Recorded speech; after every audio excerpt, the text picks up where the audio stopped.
सचिन पढ़ा लिखा इंजीनियर लड़का था। विदेश में रहते उसे करीब 7 साल हो गए थे। सैलरी बढ़िया थी। जल्दी उसने जीवन की सभी सुविधाएं जुटा लीं। घर वालों को पैसे भी भेजने लगा। आने जाने वालों के साथ घर वालों के लिए अनेक गिफ्ट्स जब तब भेजता रहता।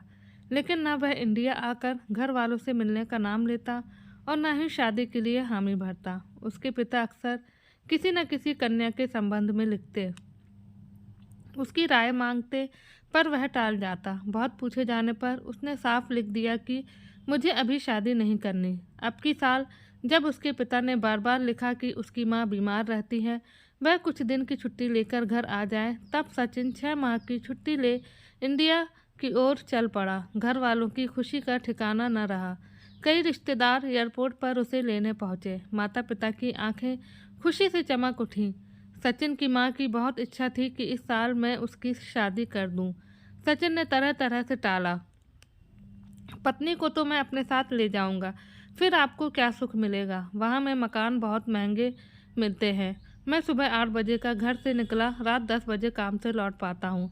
वह बैठी बैठी मक्खियाँ मारेगी, पर माँ ने उसकी एक नहीं सुनी। छोटे भाई बहन भी थे, आगे का मलबा हटे तो उनके लिए रास्ता साफ हो। सुंदर कमाऊ लड़का देखकर कुंवारी कन्याओं के पिता ने पहले ही चक्कर काटने आरंभ कर दिए थे। जगह जगह से रिश्तेदारों की सिफारिशें आने लगीं। दबाव बढ़ने लगा। खाने की मेज पर शादी के लिए आए प्रस्तावों पर विचार विमर्श होता रहता। सचिन को ना कोई लड़की पसंद आती थी, ना कोई रिश्ता। हार कर उसके पिता ने एक मैट्रिमोनियल साइट पर सचिन का प्रोफाइल डाल दिया। चट मंगनी पट ब्याह वाली बात थी। दूसरे ही दिन ढेर सारे फ़ोन और ईमेल आने लगे। उन बहुत सारे ईमेल और फ़ोन में सचिन ने 3 ईमेल को शॉर्ट लिस्ट किया। इन तीनों लड़कियों के पास शिक्षा की कोई डिग्री नहीं थी। वह बहुत अधिक संपन्न घराने की भी नहीं थी। इनके परिवार निम्न मध्यम वर्ग से थे। घर वाले हैरान थे कि इतना पढ़ा लिखा काबिल लड़का और इसने बिना पढ़ी लिखी लड़कियां पसंद की। फिर कोई ख्याति प्राप्त परिवार भी नहीं कि दहेज अच्छा मिले या वह लोग आगे कुछ काम आ सके। पर क्या करते, मजबूरी थी। शादी तो सचिन की होनी थी। तीनों लड़कियों को देखने का प्रोग्राम बनाया गया। एक लड़की बहुत सुंदर थी, पर छरेरे बदन की थी। दूसरी लड़की का रंग सांवला था, पर नैन नक्श बहुत अच्छे थे। स्वास्थ्य सामान था। तीसरी लड़की का रंग रूप और स्वास्थ्य भी बहुत अच्छा था। सचिन ने तीसरी लड़की को ही पसंद किया। घर वालों को उसकी पसंद पर बड़ा आश्चर्य हुआ। शिक्षा दीक्षा के संबंध में सचिन ने 2 टूक उत्तर दे दिया। मुझे पत्नी से नौकरी तो करानी नहीं, मैं स्वयं ही बहुत कमा लेता हूँ। रंग रूप के संबंध में उसकी दलील थी। मुझे फैशन परस्त सौंदर्य प्रतियोगिताओं में भाग लेने वाली गुड़िया नहीं चाहिए। सुनने वालों की आंखें फैल गईं। कितना सुंदर पढ़ा लिखा ऊंचा वेतन पाने वाला लड़का और कैसा सादा मिजाज। 2-4 हमजोलियों ने मजाक में अवश्य कहा कि ये तो चावल में उड़द या गिलट में हीरा जड़ने वाली बात हुई। लड़की वालों की तो जैसे लॉटरी खुल गई थी। घर बैठे कल्पना से परे दामाद जो मिल गया था, वरना कहाँ रचना जैसी मिडिल पास साधारण लड़की और कहाँ सचिन जैसा सुंदर व सुसंपन्न वर। शादी धूमधाम से हुई। सचिन और रचना हनीमून के लिए मनाली गए। 15 दिन जैसे पलक झपकते बीत गए। सुबह नाश्ता करके हाथ में हाथ डाले नव दंपत्ति घूमने निकल जाते। शाम को वे अक्सर नौका विहार करने या पिक्चर देखने चले जाते। सोने के दिन थे और चांदी की रातें। रचना को कभी कभी लगता कि ये सब एक सुंदर सपना है। रचना उसकी गोद में लेट जाती, सचिन के गले में दोनों बाहें डालकर दबे स्वर में पूछती, जिंदगी भर मुझे ऐसे ही प्यार करते रहोगे ना। और सचिन अपने अधर झुकाकर उसका मुंह बंद कर देता। धत पगली कहकर उसके आंसू पोंछ देता। मनाली से लौटी तो रचना के चेहरे पर नूर बरस रहा था। तृप्ति का भी अपना अनोखा सुख होता है। सचिन की छुट्टियां खत्म होने वाली थी। रचना को वह अपने साथ विदेश ले जाना चाहता था। उसकी माँ ने दबी जबान में कहा, बहू को साल 2 साल यहीं रहने दे। साल भर तक रस्म रिवाज चलते हैं, फिर हमको भी कुछ लगेगा कि हाँ सचिन की बहू आ गई। पर सचिन ने एक न मानी। उसका कहना था कि विदेश में भारतीय खाना तो किसी होटल में मिलता नहीं, घर पर बनाने का उसके पास समय नहीं। पहले वह डबल रोटी अंडे आदि से किसी प्रकार काम चला लेता था, पर जब रचना को यूएस में ही रहना है तो बाद में जाने से क्या फ़ायदा। वहाँ के माहौल में वह जितनी जल्दी घुल मिल जाए उतना ही अच्छा। वह रचना को साथ लेकर यूएस रवाना हो गया। जहाज जब बादलों में विचरने लगा तो रचना भी ख्यालों की दुनिया में खो गई। शादी के बाद वह जिस दुनिया में रह रही थी उसकी उसने कभी कल्पना भी नहीं की थी।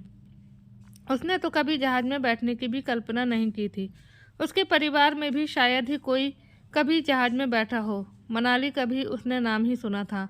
वहाँ बिताए दिनों को क्या वह जीवन भर भूल पाएगी? पूरी यात्रा में वह तरह तरह की कल्पनाओं में खोई रही। वह स्वयं को धरती से ऊपर उठता हुआ महसूस कर रही थी। सचिन इस पूरी यात्रा में गंभीर बना रहा। रचना का मन करता कि वह उसका हाथ अपने हाथ में लेकर प्रेम प्रदर्शित करे, पर तमाम लोगों की उपस्थिति में उसे लाज लगती थी। ये मनाली के होटल का कमरा तो था नहीं, पर थोड़ी देर बाद ही उसका जी घबराने लगता था। उसे सचिन अजनबी सा लगने लगता था।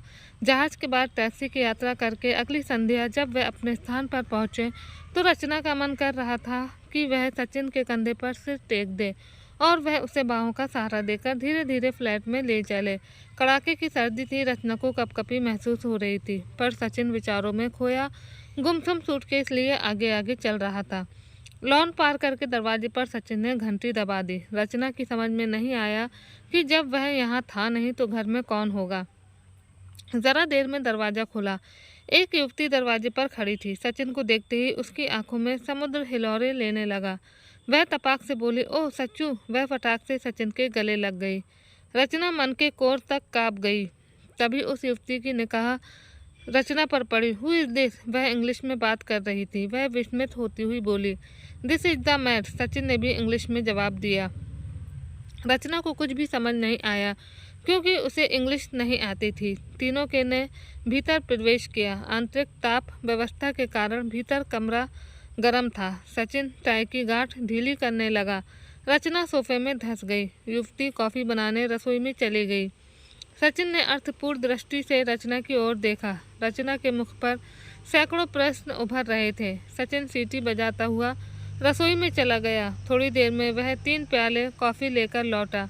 पीछे पीछे वह युवती भी थी। कांपते हाथों से रचना ने प्याला पकड़ लिया। युवती और सचिन सामने सोफे पर अलग अगल बगल बैठ गए। वह अंग्रेजी में बात कर रहे थे। रचना के पल्ले कुछ नहीं पड़ रहा था, पर बातचीत करने में जिस बेतकल्लुफ़ी से वह युवती सचिन पर झुकी पड़ रही थी, उससे रचना के कलेजे की कोमल रग में टीस उठने लगी। वह सोफे पर ही एक और लुढ़क गई। सचिन उठा, फिर उसने एक गिलास में थोड़ी ब्रांडी डाली, पानी मिलाया। थक गई हो, दवा है, फ़ायदा करेगी। दवा पीकर रचना निढाल होकर लेट गई। सचिन ने एक मोटा कंबल लाकर उसे उड़ा दिया। सुबह रचना की आंख काफ़ी देर से खुली। उसने इधर उधर देखा। वह रात को सोफे पर ही सोती रही थी। सचिन का कहीं पता नहीं था, ना ही कमरे में कोई अन्य बिस्तर था। वह रात की बात सोचने लगी। तभी सचिन उसके लिए चाय लेकर आया। चाय की चुस्की लेकर रचना बोली, वह लड़की कौन थी? सचिन बोला, एंजल। रचना ने पूछा, कहाँ गई? सचिन ने सहजी उत्तर दे दिया, काम पर। रचना ने पूछा, यहीं रहती है तुम्हारे साथ? सचिन ने स्वीकारात्मक सिर हिला दिया। कब से? सचिन कुछ सोचकर बोला, पिछले 5 साल से। रचना ने चौंकते हुए पूछा, क्यों? सचिन बोला, हम दोनों ने शादी कर ली थी। रचना के हाथ से चाय का प्याला छूट गया। आश्चर्यचकित स्वर में मानो अपने कानों को झुठलाते हुए वह निराशा के पहाड़ को पल भर के लिए एक और सरकाकर सारी जीवन शक्ति सचित करके बोली, शादी?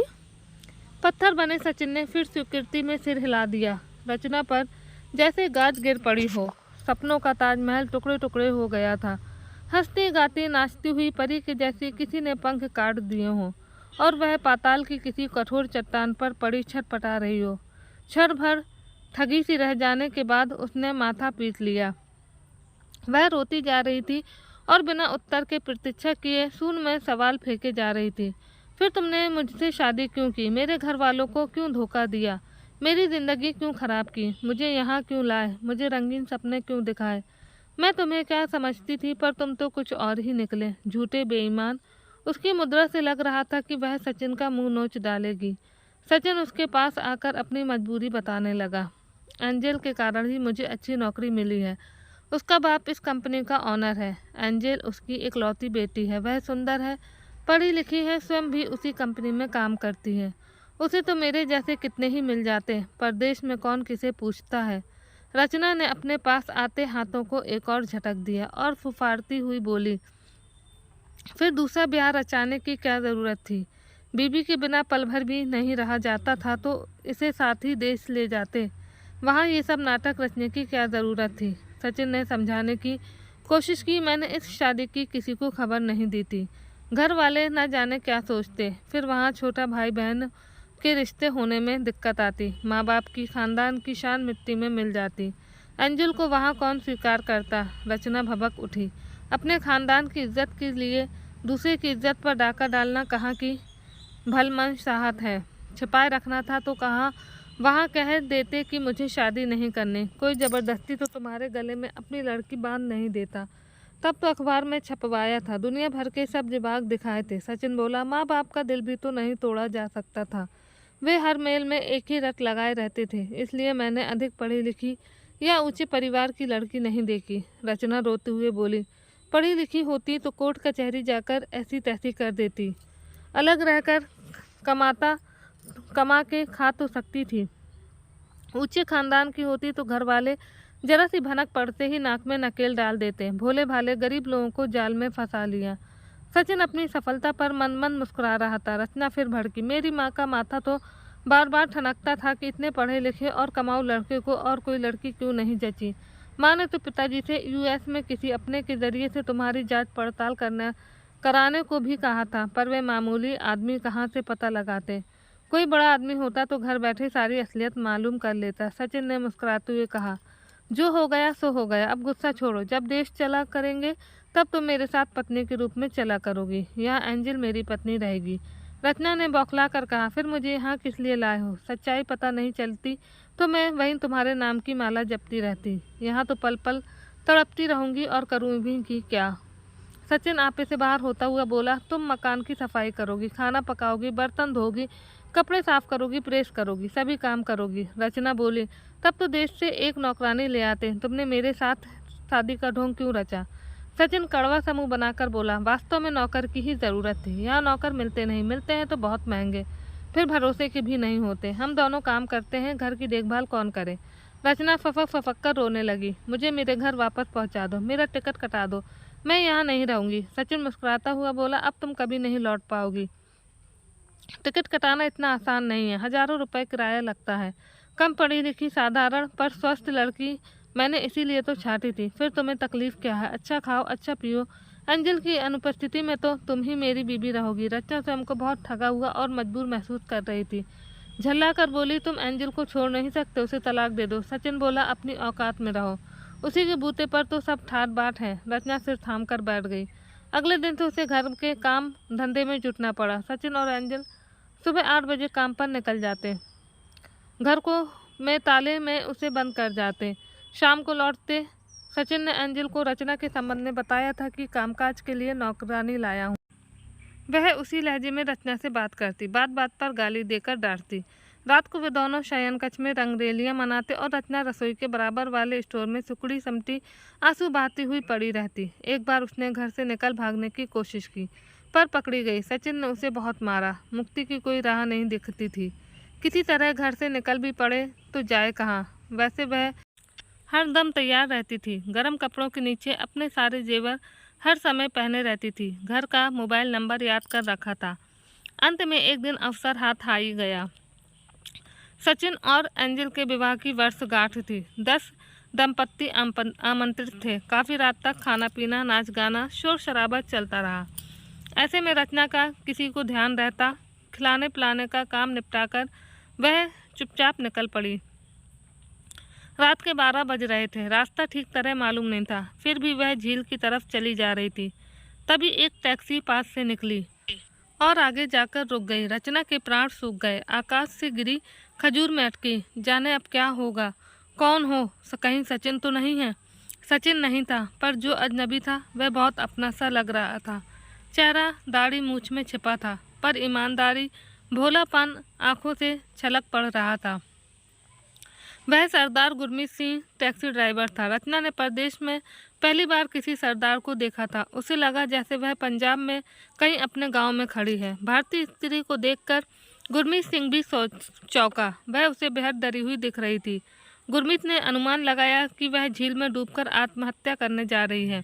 उसने अधिक पूछताछ न करके टैक्सी के पीछे का द्वार खोलकर एक प्रकार से जबरन रचना को भीतर धकेल दिया। अपने डेरे पर पहुंचकर रचना को सब तरह से तसल्ली देकर उसकी आप बीती सुनी। रचना ने जब कहना बंद किया तो गुरमीत सिंह की आंखें नम हो चुकी थीं। 3 साल पहले उसकी अपनी सगी बहन को भी कोई डॉक्टर इसी प्रकार ब्याह कर ले आया था। बहुत दिनों बाद बहन ने जैसे तैसे किसी प्रकार फ़ोन किया था, पर जब तक गुरमीत यहाँ तक पहुँचने का जुगाड़ कर पाया, वह जीवन से तंग आकर सुसाइड कर चुकी थी। उसने ऐसे कितने ही किस्से सुनाए कि किस प्रकार प्रवासी भारतीय छुट्टियों में देश जाने पर विवाहित होते हुए भी दूसरी शादी कर लेते हैं। कोई कोई तो मोटा दहेज भी समेट लेते हैं। उस लड़की को फिर रखेल की तरह रख लेते हैं। पतिव्रता भारतीय स्त्री पति को सब कुछ मानने वाली, रौंद कर जिंदगी से समझौते कर लेती है। जिस हाल में पति रखे उसी में खुश रहने की कोशिश करती है। कुछ तो इतने नीच होते हैं कि अपनी पत्नी को बेच तक डालते हैं। अक्सर ऐसी शादियां चटपट हो जाती हैं। लड़के की सामाजिक और आर्थिक स्थिति का विदेश में किसी को पता नहीं रहता। जैसा कह दिया वैसा मान लिया। लड़कियों को भी विदेश घूमने का चाव रहता है। इसी से अभिभावक का बोझ सहज ही हल्का हो जाता है। कन्या के साथ क्या बीत रही है कौन देखने आता है, किसको खबर मिलती है। गुरमीत ने रचना के आंसू पोंछे। वह गुरमीत से भारत पहुंचा दिए जाने की जल्दी कर रही थी, पर गुरमीत ने कहा कि अपराधी को भी कुछ दंड मिलना चाहिए। उसने अपने जान पहचान के एक वकील से सलाह की। उसने रचना के घर फ़ोन कर शादी पर छपे निमंत्रण पत्र की तथा शादी में खिंचे सभी फोटोग्राफों की प्रतियां मंगाई। वकील के माध्यम से ये सब चीज़ें एंजल के पिता को दिखाई गईं। वह करोड़पति एकदम भड़क गया। सचिन से बात करने से पहले उसने सचिन और रचना के कुछ युगल चित्र अपनी बेटी एंजल को दिखाए। शादी के फोटो एंजल गंभीरता से देखती रही। शायद वह उसे कोई धार्मिक रीति रिवाज समझ रही थी। वर वधू के वेश में सचिन व रचना ठीक से पहचाने भी नहीं जा रहे थे, पर मनाली के फोटो देखकर तो एंजल एकदम बिदक गई। कहीं झील में नाव पर, कहीं पहाड़ी की चोटी पर, कहीं जुल्फे संवारते हुए, कहीं शरारत से मुस्कुराते हुए। इन चित्रों से दिलों की धड़कनें साफ सुनाई पड़ रही थी। इन चित्रों में रचना को एंजल ने पहचान लिया। घर पहुंचते ही उसने सचिन की खबर ली। क्यों, तुम तो उसे नौकरानी बताते थे, क्या तुमने उससे शादी नहीं की है? तुमने ऐसा क्यों किया? आखिर मुझ में क्या कमी थी? क्या मैं सुंदर नहीं थी? क्या मुझे सलीका नहीं आता था? क्या मैं कम पढ़ी लिखी थी? क्या नहीं था मुझ में? तुम्हें नौकरी दिलाई, फ्लैट का मालिक बनवाया, गाड़ी दिलाई, क्या नहीं दिया? लेकिन तुम और उसने गुस्से में गालियां बकनी आरंभ कर दी। सचिन ने समझाने की बहुत कोशिश की, पर उस रात एंजल ने शयन कक्ष के दरवाजे नहीं खोले। स्टोर में जहां रचना रात काटती थी वहीं उसे भी करवटें बदलनी पड़ी। वह बहुत परेशान था। रचना गायब हो चुकी थी। वह अब कहाँ है उसे इस बारे में कोई पता नहीं। ये तो वह जान चुका था कि अभी वह वहीं अमेरिका में है। वैसे उसका जाना भी मुश्किल था। उसके पास किराए के पैसे कहाँ थे, ना ही वह कुछ तौर तरीका जानती है।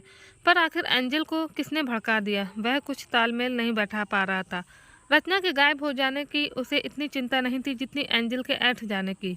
सोने का अंडा देने वाली मुर्गी यदि किनारा कर गई तो रचना के बारे में उसे लगता था कि वह रेल या ट्रक से कहीं मर कट गई होगी या उसने किसी प्रकार से आत्महत्या कर ली होगी। उसे तो एंजल की चिंता थी। अगले दिन कंपनी के डायरेक्टर और एंजल के पिता ने उसे अपने कक्ष में बुलाया और स्पष्टीकरण देने के लिए कहा। सचिन के चिंतित चेहरे को देखकर कोई भी सच्चाई का सहज अनुमान लगा सकता था। उसने अपनी सफाई देते हुए कहा कि इस सारे कांड के पीछे कोई ऐसा आदमी है जो डरा धमकाकर अपना काम निकालना चाहता है। व्यवहार कुशल डायरेक्टर ने सचिन को 1 सप्ताह का समय दिया। रचना का मन यहाँ विदेश में बिल्कुल नहीं लग रहा था, पर प्रश्न ये था कि वह घर जाने का साधन कैसे जुटाए, किसके साथ जाए। सहमते सहमते उसने गुरमीत से अपना प्रस्ताव प्रकट किया। गुरमीत को कोई आपत्ति नहीं थी।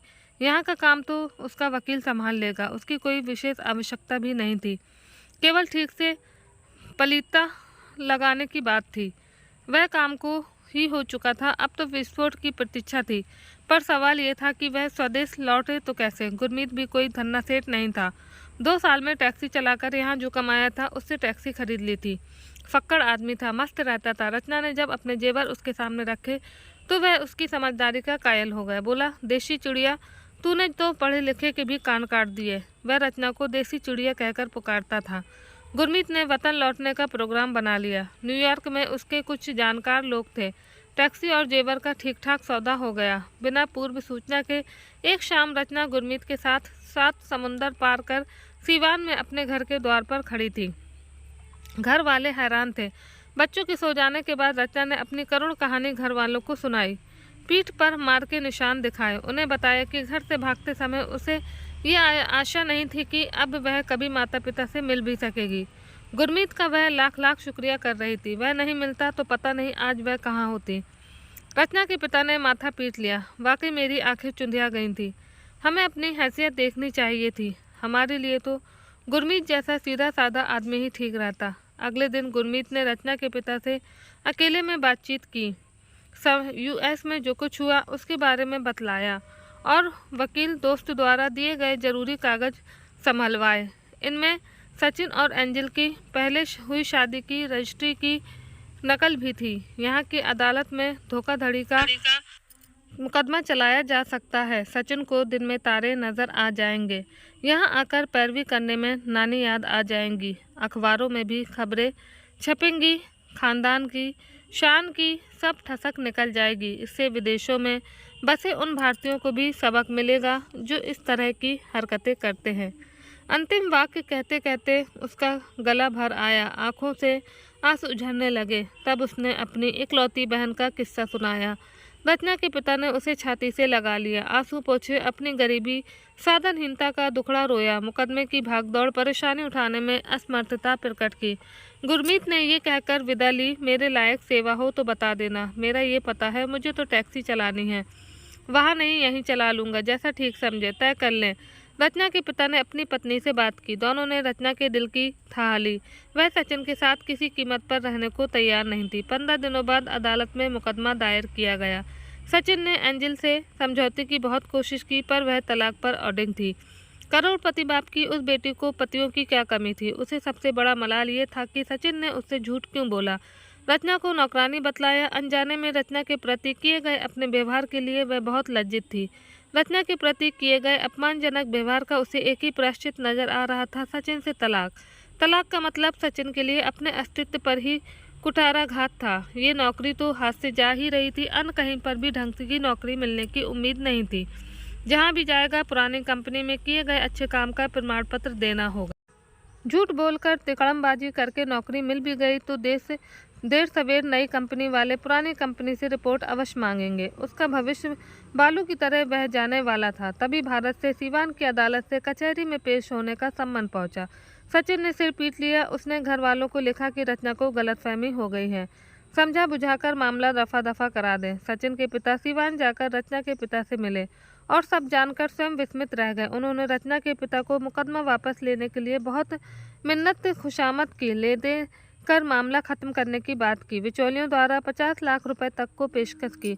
उनसे कहा इस रकम से वे रचना की कहीं दूसरी जगह शादी कर दे। रचना किसी कीमत पर समझौता करने को तैयार नहीं थी। नारी के प्रतिशोध की अग्नि सहजी ठंडी नहीं होती। एंजल ने भी सचिन को नहीं स्वीकारा। नौकरी भी गई और पत्नी भी। इधर मुकदमा शुरू हो गया था। उसे भारत आना पड़ा। वह कहीं मुंह दिखाने लायक नहीं रह गया था। मुकदमे की हर तारीख से सचिन के कदम जेल के फाटक की तरफ बढ़ते गए। अगली तारीख पर निर्णय सुना दिया गया। सचिन को 10 साल के कठोर कारावास का दंड दिया गया। न्यायाधीश ने अपने निर्णय में टिप्पणी देते हुए प्रवासी भारतीयों के साथ अपनी पुत्रियों का विवाह करने वाले अभिभावकों को चेतावनी दी कि उस देश में स्थित भारतीय दूतावास के माध्यम से उन्हें संबंधित व्यक्ति के संबंध में पहले पूरी जानकारी कर लेनी चाहिए, तभी रिश्ता पक्का करना चाहिए। आँख ओझल पहाड़ ओझल।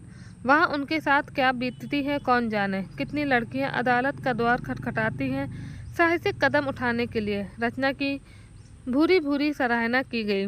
उसे अपने मनपसंद व्यक्ति से विवाह करने की छूट दे दी गई। सैकड़ों आंखों का केंद्र बनी रचना जब अदालत के कमरे से बाहर निकली तो गुरमीत अपनी टैक्सी के पास टहल रहा था। रचना की आंखों से खुशी के विजय के आंसू निकल पड़े। वह गुरमीत की तरफ बढ़ी, एक क्षण हिचकी और फिर उसके कंधे पर हाथ रखकर उसकी छाती पर अपना सिर टिका दिया।